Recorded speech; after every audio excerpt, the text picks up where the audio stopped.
Go ahead and call the meeting to order. First up, let's go ahead and I'll seek a motion for approval of the agenda. Is there a motion available? Motion to approve the agenda. Is there a second?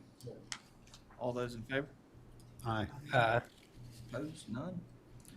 Motion carries. Next up, we'll do an approval of the minutes. If you had time, look over the work session and the regular meeting minutes. And if no changes are needed, seek a motion for both those. Make a motion that we approve the minutes from the work session and the regular meeting. Second. All in favor? Aye. Opposed? None. Moving on now to some of the reports. Starting off with mine, I had the pleasure of going to Raleigh 2 weeks ago. Went down for a conference, met with both our state legislators, Mike Clampett and Kevin Corbin. Had some good conversations with them about what's going on in Jackson County. Also was able to sit in on the comprehensive plan for the ULI report, Cashers, which was, well, I didn't sit in on the report. I just gave kind of a county update, what's happening in the county, and then they were gracious enough to give me too much time. But other than that, it's been a busy month, a lot of meetings, and it's going to continue for the next foreseeable future. So does anyone else have anything to report? Just a comment. Yes, sir. In a couple of months, we'll be having greening up the mountains. And and I got a call from Marty Beatty regarding Pine Creek, and it's the trash on the side of the roads. And this is an annual conversation that we have.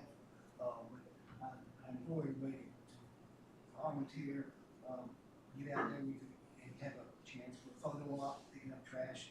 Do so. It's really positive. Contact somebody in the community, because as we green up the mountains, we ought to be cleaning up the mountains. Sir. Any other commissioner reports?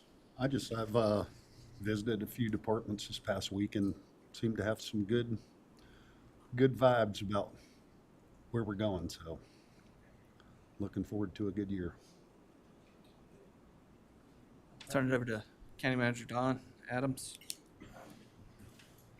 I'll have hopefully I'll be in a position to have a more formal written report next meeting. I can tell you that all of our construction projects are proceeding forward. We are meeting tomorrow at our Animal Rescue Center for our final walkthrough to create the punch list. So I'll come back the February 21st meeting where I'll have some final pictures and everything, but we are on the final end of that. Hopefully I'll have a more concrete transition date. We're doing things such as we've had the state inspector go through, do a pre-inspection. We do have to get final approval, not only just for our local inspections, we get inspected by the state for the animal rescue portion of it. So we've identified a handful of things, but nothing that couldn't be taken care of in a month's time. And so as we transition and finalize the final punch out, like I say, through the rest of this month, hopefully we'll start talking about transition date in March sometime. I did want to show you on the aquatic center. Staff did put up a nice little new element. If you haven't seen it, if you go to jacksonnc.org, go to departments, Park and Recreation, go to their webpage. If you haven't seen it, they do have a live construction feed. So we should be able to see. Yeah, there you go. So just if you're curious as to where they're at, the facility itself is there. These are just retention ponds. This is where they're digging for the footers. And they are we did run into some rain issues, but they are starting to get steel down for footers. And hopefully we can get the footers in. And so hopefully in the upcoming months, you'll start seeing some vertical back here. And so I just encourage anybody who's interested. You can right now just drive by and take a look. But if you just want to go just go online and look at the live feed. It's fairly interesting. I can tell you too that we have continued meeting with the Center for Domestic Peace and the Domestic Violence Shelter.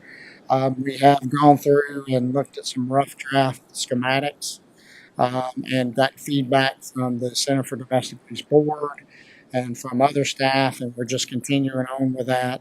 And I should have a rough schedule on that project because we're coming to the conclusion, hopefully, of the schematics. Once we get to that point, the next step would be to revise or update our cost estimates because everything was based on the grant application set forth on everything from some time ago.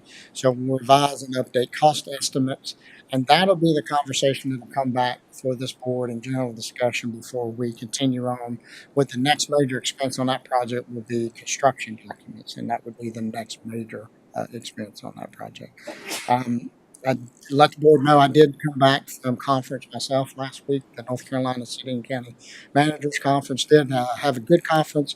Made several connections there that I think will benefit our upcoming conversations, specifically in regards to fire services and things that I know that'll be issues that will come back before this board, and that'll be items I'll share with you at the upcoming budget retreat and just upcoming meetings. Mr. Chairman, we do have one person signed up for public. Thank you, Mr. Adams. Yes, sir.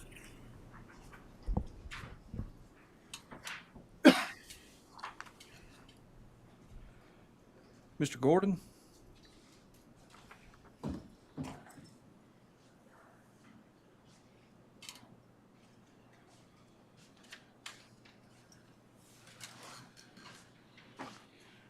I hope the commissioners don't mind me wearing this mask. The Moderna shot stopped my heart, so I can't get none of that no more. So I just have to live with it. And then I got flu A, so whatever, even with a mask.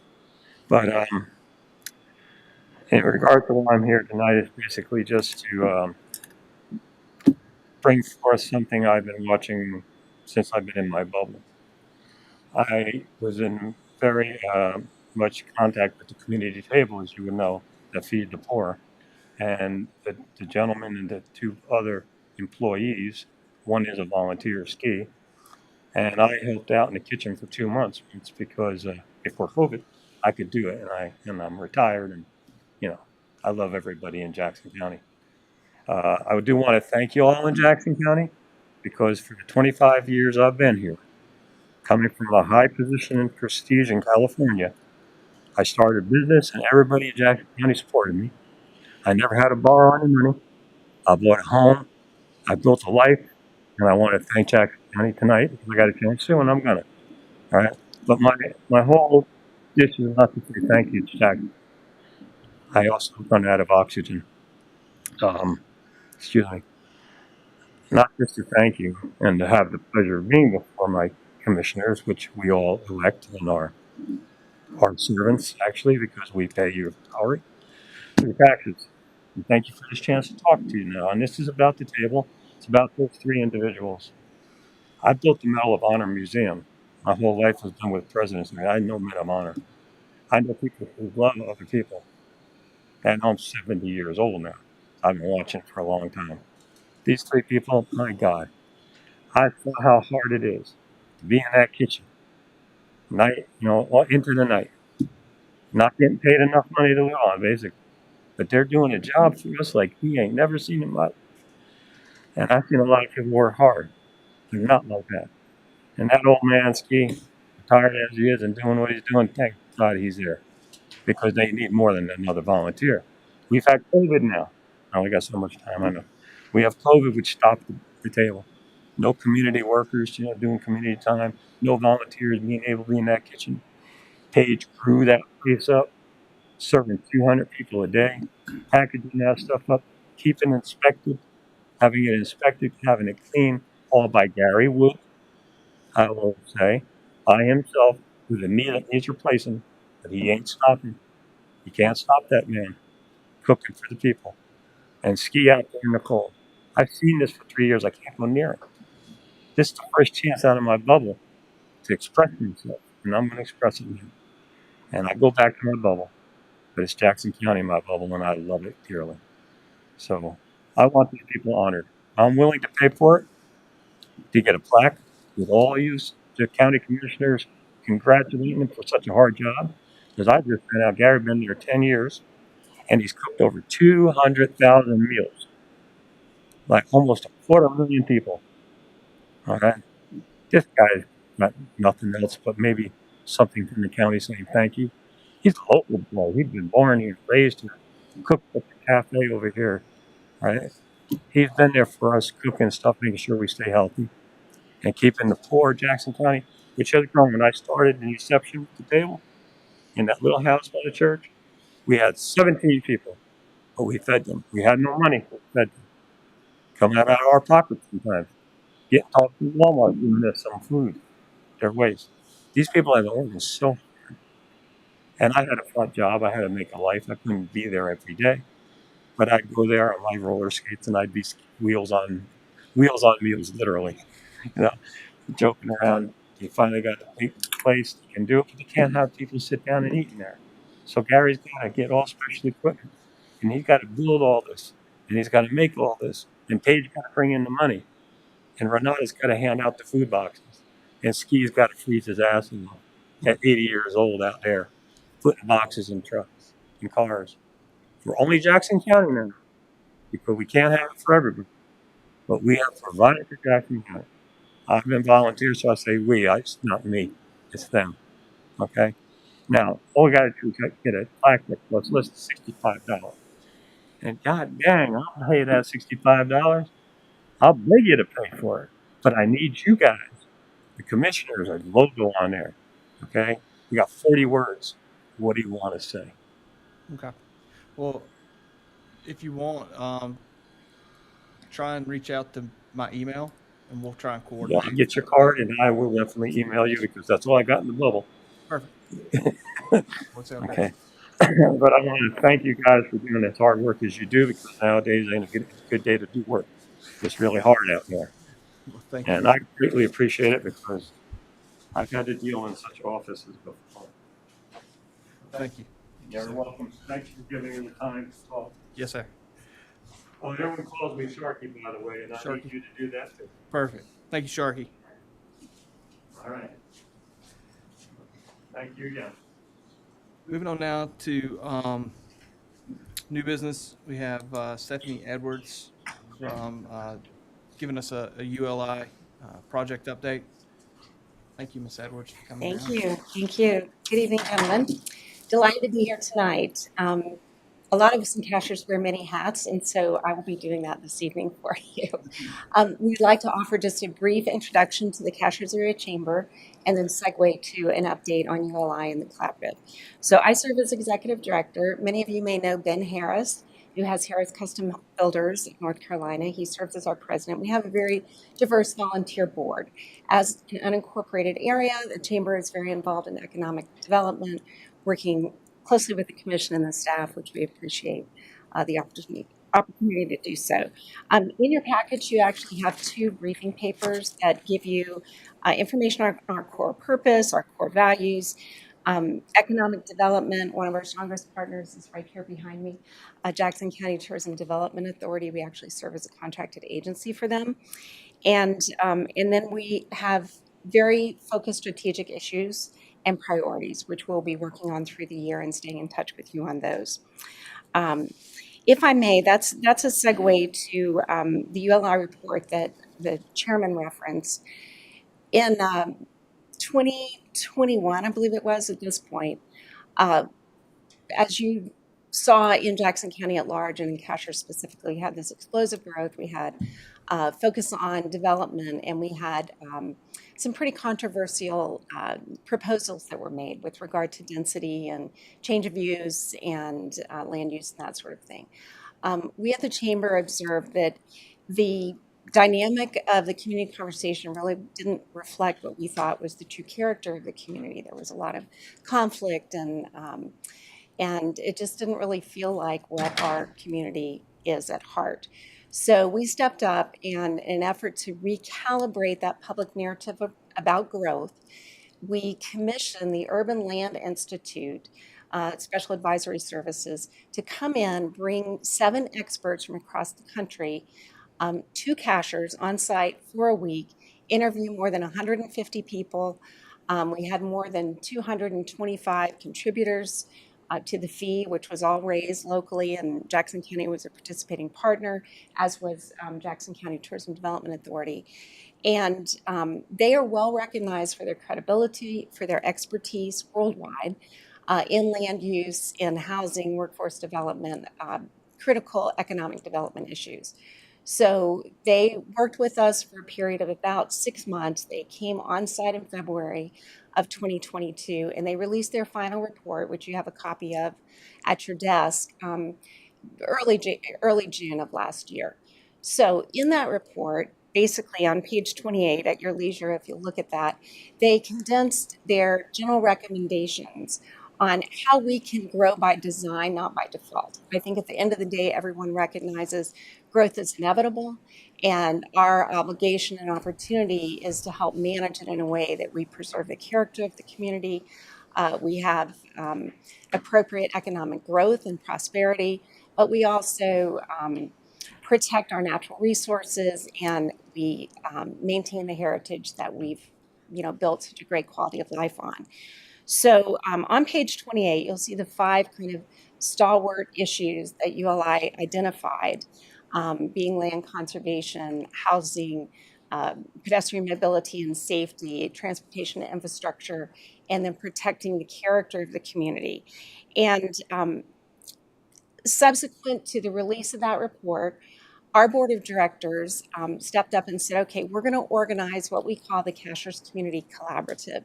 And basically that is a volunteer group, and it involves the major stakeholders, most of whom are nonprofit organizations in South Jackson County.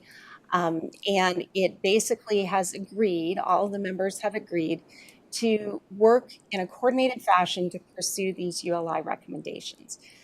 Champions were identified for each of the major issues, and so at each meeting, the group that kind of is taking the lead on that is able to use this audience and, frankly, the resources that are available there to move these issues forward. And that's what the chairman had mentioned. He was our guest at last week's meeting. So you'll see in the invited participants, those are the organizations that have participated thus far. We are committed to transparency, to inclusivity, and also to best practices and establishing and following successful models everywhere we can. What we are doing right now is focusing on land conservation, creating a long-term plan that would recognize we really need to protect view sheds. Water resources, of course, are critical, and other environmental considerations that we have in the area. And Dr. Bill Horton and Dr. Gary Wine with the Highlands Cashers Land Trust and also Village Green are serving as point leaders on that. We'll work our way through. Housing is kind of up next.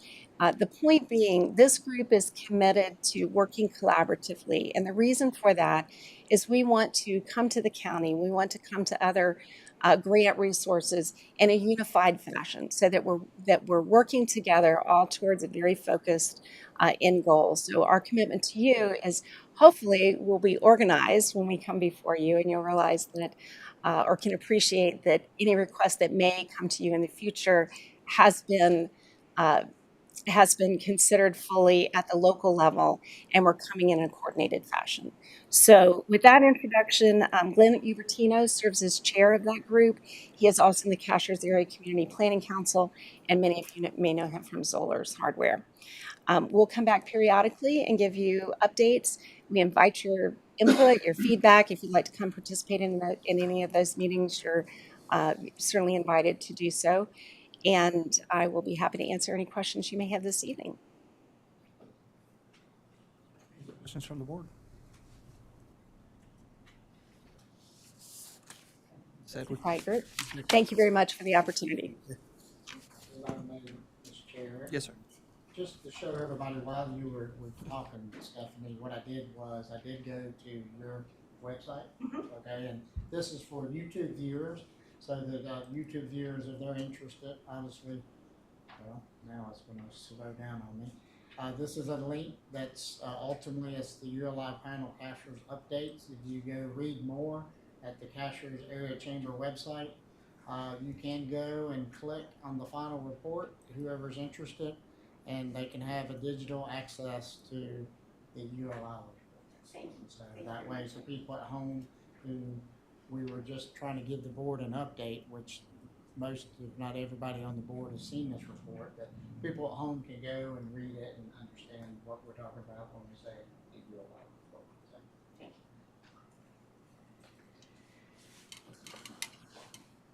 Moving on now to Tourism Development Authority, Mr. Nick Breedlove. Thank you. Good evening, Commissioners. Thank you for the opportunity to share our updates with you. Really just wanted to dive in today and share a little bit about our tourism economy in Jackson County and updates over the last year. We've seen so many things change with COVID. So I wanted to prepare a packet for you guys, which you all have. On the left-hand side, you'll see all of the printed materials that we distribute through our partners like the Cashiers Area Chamber, our visitor guide, maps, hiking waterfall, brochures, and then you'll also have a copy of our strategic plan, which was completed in 2018, and a copy of this presentation as well. I gave that to you in advance so we could talk more casually tonight through these slides about tourism and leave some time for some questions you might have. But our mission is to grow the year-round tourism economy. And year-round, for those of you in Southern Cashiers, know that things slow down that time of year, and that's when our businesses need the revenue the most. So we're focused on those need periods. And our vision is to be a destination unlike any others in the North Carolina mountains. And I always include these few scenes from Jackson County. All of these, this one's on the Blue Ridge Parkway. That's up in Cashiers, looking out over Whiteside Mountain. That's a family playing on the Blue Ridge Parkway. That's Schoolhouse Falls, located in southern Jackson towards Sapphire. And then that's a beautiful shot of our downtown in Silva. So the TDAs were established essentially to collect the occupancy tax. So when you stay in a hotel room and there's a $100 charge for that hotel room, we receive 4%, so $4 on that overnight stay. So no property taxes go into our budget. And we use that budget to market Jackson County, and we do collect taxes on the short-term rentals, the Airbnb and Verbos. They struck a deal with the North Carolina Department of Revenue, so all of that's collected at checkout. And our TDA was established by Jackson County in 2011. That's House Bill 96, and then the commissioners at that time passed R 1234, which established a tax rate of 4%, and you guys have the authority to go up to 6% without having to go back to Raleigh for that. And in Jackson County, we can spend 2/3 on the promotion of tourism, meaning marketing and those type activities, printing brochures, running our visitor centers, and then 1/3 can be spent on capital expenditures. And I know that you're familiar with capital from your discussions with budget, but we'll delve into that later in the presentation. Our board is equally balanced between North and South Jackson, primarily of hoteliers and people who own accommodations. We also have some at-large representatives, and Commissioner Mark Jones serves on our board now, and he also served on the board far before the TDA was created, when it was a TTA. And so he's got lots of experience in that capacity as well. Also, Stephanie Edwards serves on our board from Cashiers Area Chamber, and Darlene Fox has been our finance officer since inception. And when we talk about the value of tourism, the economy here in Jackson County generates almost $500 million in tourism spending a year. We're second in a 17-county region, directly behind Buncombe County, in terms of what visitors to Jackson County spend out of their pocket at our small businesses, our restaurants, our gas stations. And these statistics are from 2021. Over 2,300 people in Jackson County are put to work by tourism, and that generates $110 million in paychecks here in Jackson County. And like I said, $437 million, that's almost $500 million spent by visitors. We also call them temporary taxpayers. They come here, spend money, and hopefully leave as small an impact, that's our goal, on the county, the infrastructure, the trails, the waterways as possible. And we've seen a great increase in tourism spending. During COVID, we had a couple months that we saw a downturn, but then we saw a massive increase in tourism, like a lot of our rural destinations in North Carolina and neighboring counties did. We saw roughly $144 million increase in 1 year in visitor spending, which is terrific for our local economy and small businesses. And this figure sticks with me more than most, but visitors deposit almost $1.2 million a day into local cash registers. And we definitely felt that during COVID when a lot of our businesses were shuttered, and we were trying to figure out whether these businesses would ever be able to bounce back. And then 15.6 million comes back to Jackson County through sales tax. And that's roughly 18.9% of the county's $82 million budget. So that's paid by visitors and it's reinvested in Jackson County. And as a result, residents save $723 a year on those tax bills that go out to homeowners. And we estimate, using a couple different models, that we receive almost 1 million visitors a year here in Jackson County. In our visitor profile, this is a really detailed profile. It breaks it down by age, by gender, but primarily female. Primarily, our overnight trips are in their 40s and 50s.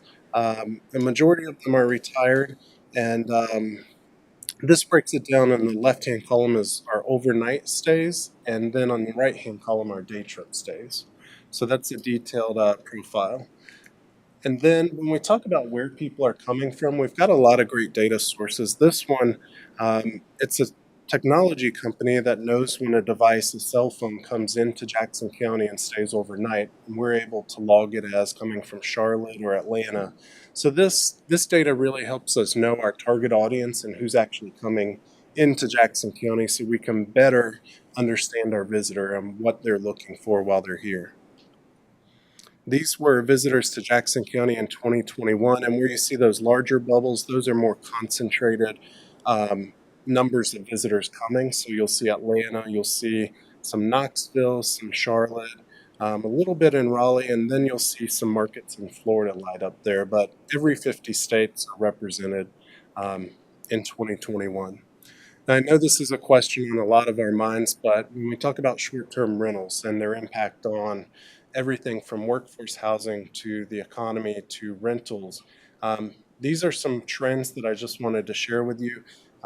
Early on, short-term rentals, so your Airbnb, Verbos, if somebody has an independent cabin rental they list themselves, they typically represented around 24, 25, 26% of our revenue that we brought in.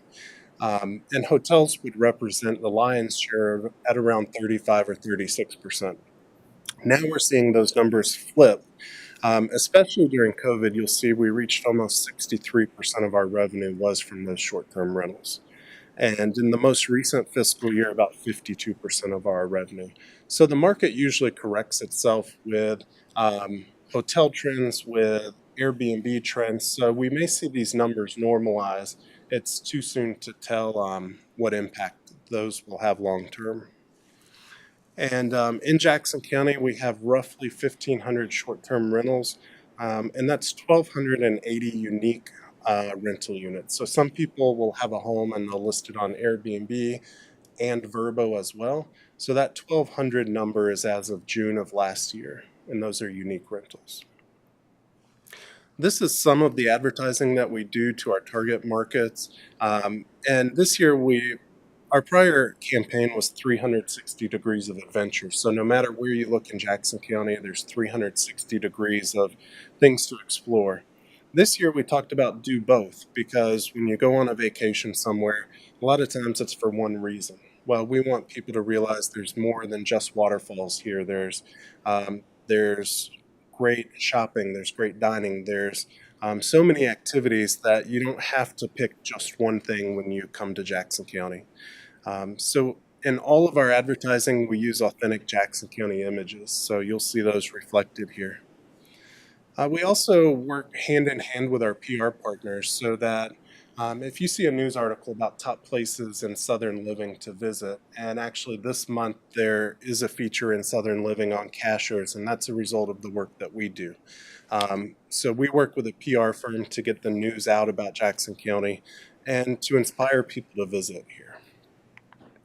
And this is an example. On the right-hand side, it's about Pinnacle Park and we have one of the first nature therapy trails in the state.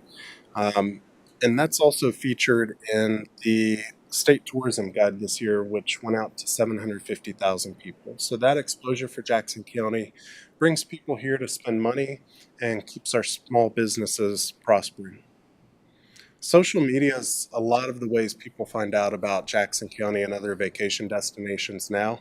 Last year, we had almost 51 million impressions on social media. And we had about 2.7 million people engaged with our post, which is pretty significant. On our website, I remember when I started almost 7-8 years ago, our website had a couple thousand visits in 1 year, and last year we had roughly 700,000 website sessions. So really successful at what we're doing, but we couldn't do it without our great partners in Silva and Cashers and economic development and throughout the county.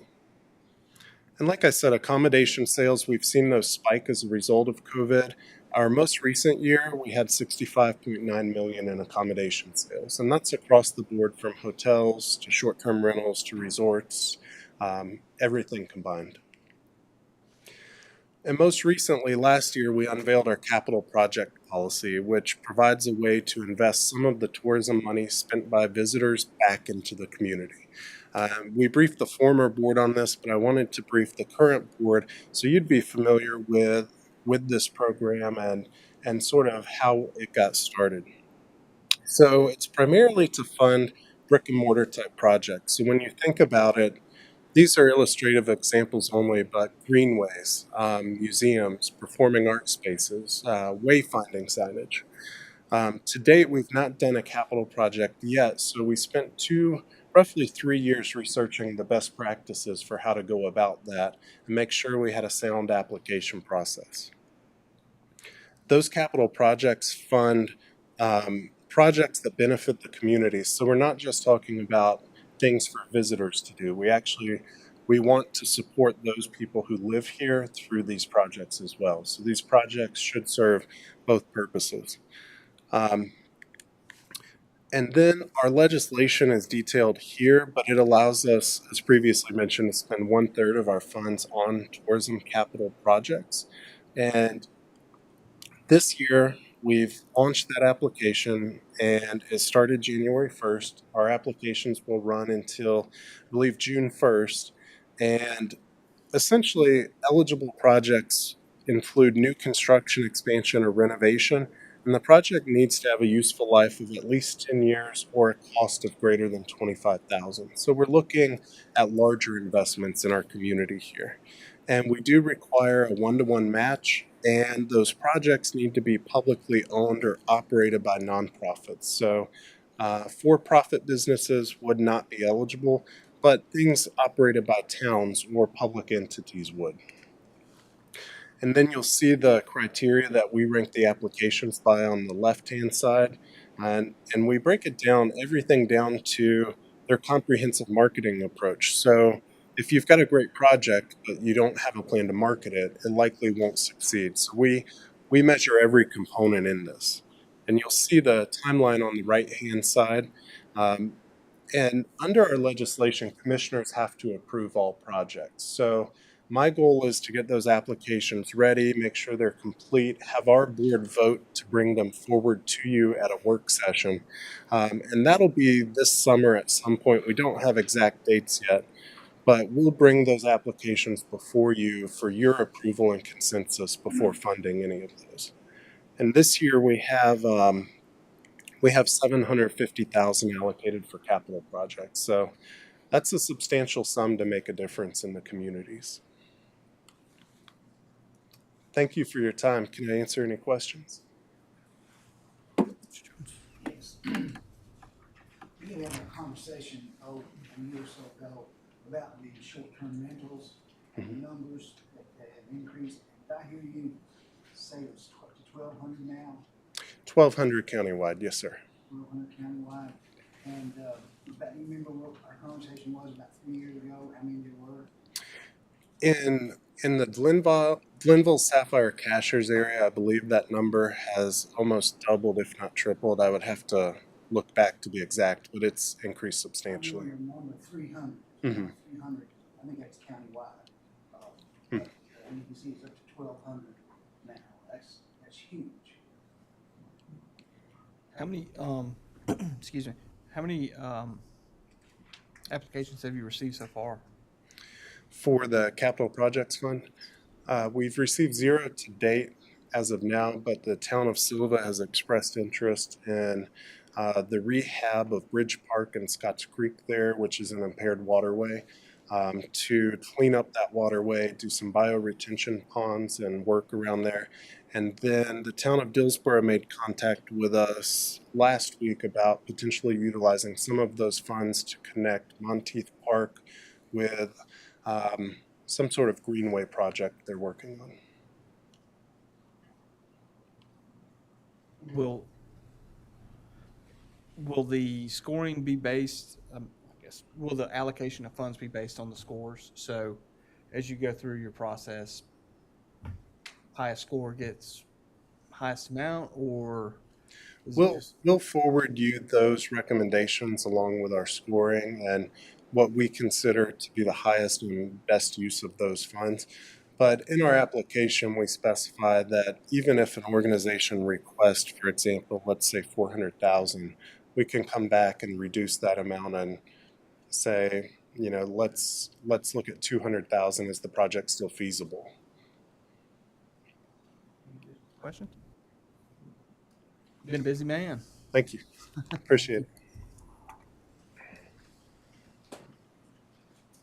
Next up, we have Mr. Sheriff Farmer with a retirement transfer. Good evening, Commissioners. I don't know if you just had a chance to look over this or not. One of our canines, due to the age and inability to perform his duties now, we want to retire him, and that retirement date as of 1/17/2023. His handler, Ridge Paris, done a great job with the canine. The canine has made multiple indications that resulted in a lot of arrest. So we're proud of the job that they've done. And Ridge is he is a detective now, so he is willing to take care of the dog in retirement and take care of all the needs of the dog and stuff. So we just wanted to get your blessings on retiring the canine and the transfer of that animal to him. Any questions? Or How long was the dog in service? I'm sorry, How long was the dog in service? 7 years. Is there a replacement? We don't have a replacement yet. That will probably be one of our capital outlays that we do for replacement for that animal. Sheriff, do you have enough dogs now? No, sir. We have 3 right now. We'll try to do a capital outlay for at least one more. I'd eventually like to have 1 per shift, which would be a total of 4 canines that are drug trained. We do have the 1 bomb dog that currently works with us as well, so which has been utilized several times this year already.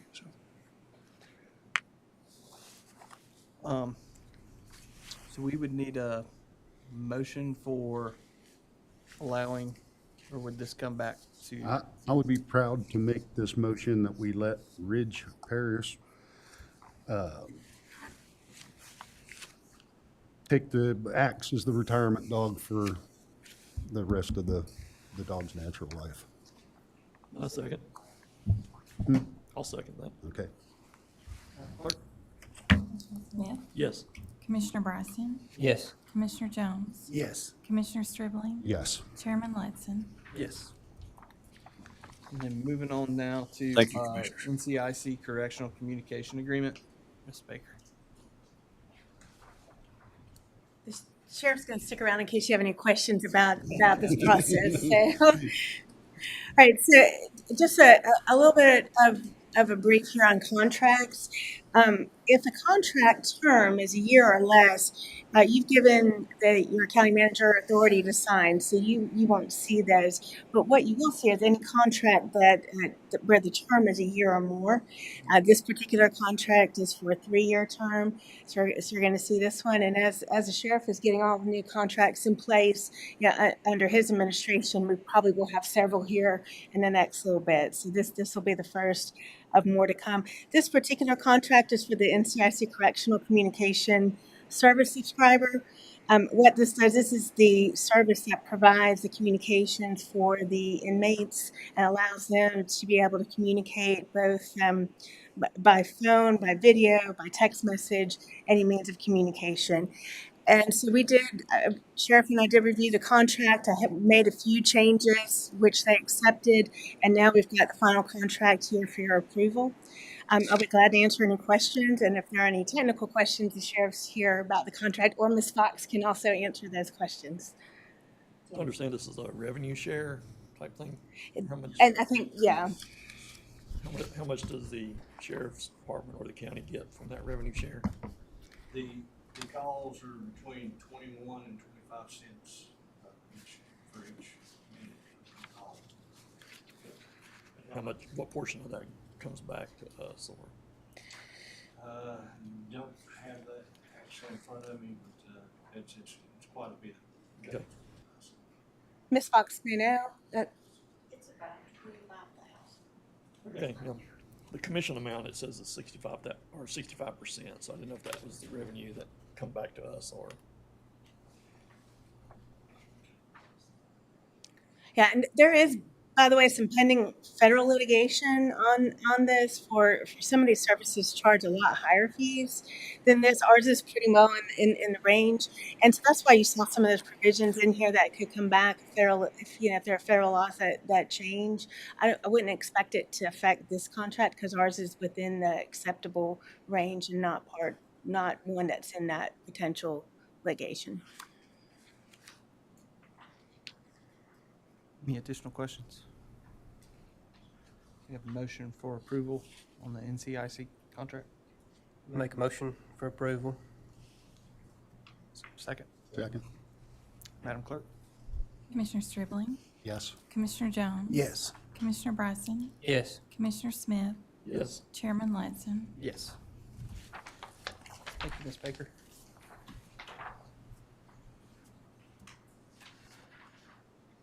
Moving now to some new appointments. We're still looking for a cemetery.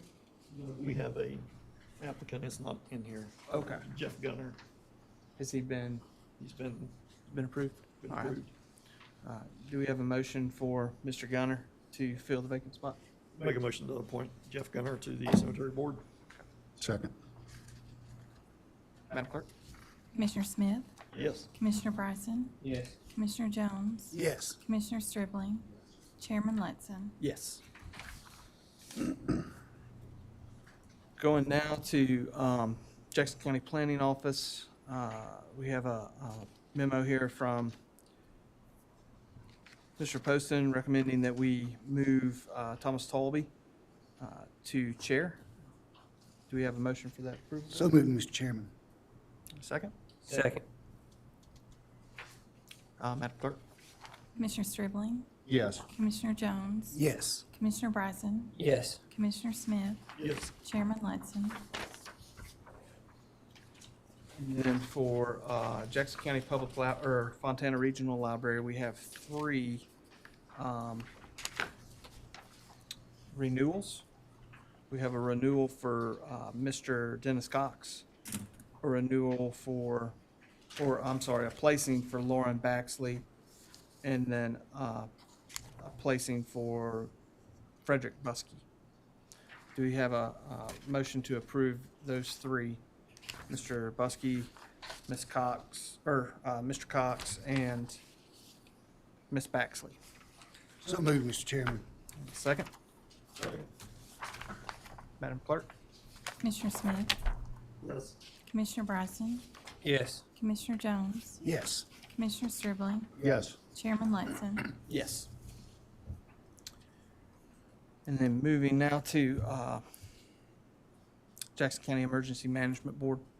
We have Mr. Dillard, and then Postmaster Fred Grasty and Postmaster Angelina Murray. Do we have a motion to approve those? So moved. Second. Second. Madam Clerk? Commissioner Stribling, Yes. Commissioner Jones. Yes. Commissioner Bryson, Yes. Commissioner Smith, Yes. Chairman Layton. Yes. Are there any press available for comment or questions?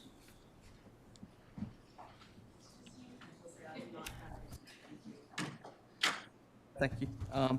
With no closed session items, just a reminder, we have February 14th work session at 1. Our budget retreat on the 21st at 10 a.m. and then our regularly scheduled meeting at 6:30. And if there's no further business from the board, I'll seek a motion for dismissal. So moved. A second. Second. All in favor? Aye. Aye. Aye. None opposed. We are